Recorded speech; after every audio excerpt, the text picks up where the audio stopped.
People living on a remote island in the northwest of Vanuatu are having to drink harmful salt water following last week's cyclone, the BBC has discovered. Residents of Moso say they are still waiting for outside help to arrive. Aid agencies have begun trying to access the country's small outer islands, but flooding has stopped their planes from landing in some areas.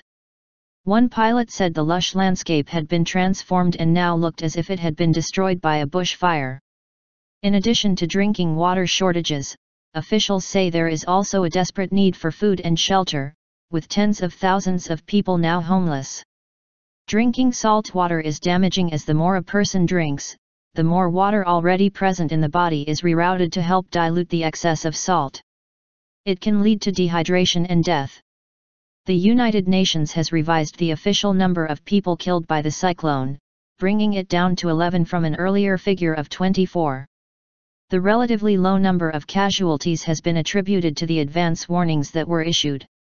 4 days after the cyclone struck, aid agencies say that outlying areas of Vanuatu hit by Cyclone Pam suffered significantly worse damage than the island nation's capital, Port Vila.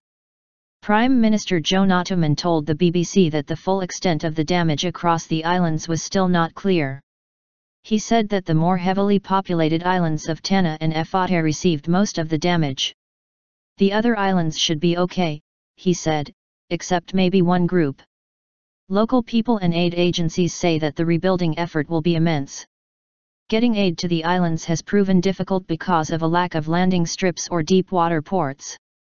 Teams carrying medical supplies, food, water, and shelter equipment landed on the outer islands of Tanna and Erromango, agencies said. The government is planning to set up a relay system known as air bridges, where a large plane goes to a provincial capital, with lighter aircraft or boats being dispatched to surrounding islands. Tanna Island has a population of about 30,000 people and is about 200 kilometers, 124 miles, south of Port Vila. It was directly in the path of the cyclone and all of its crops and most of its houses have been destroyed.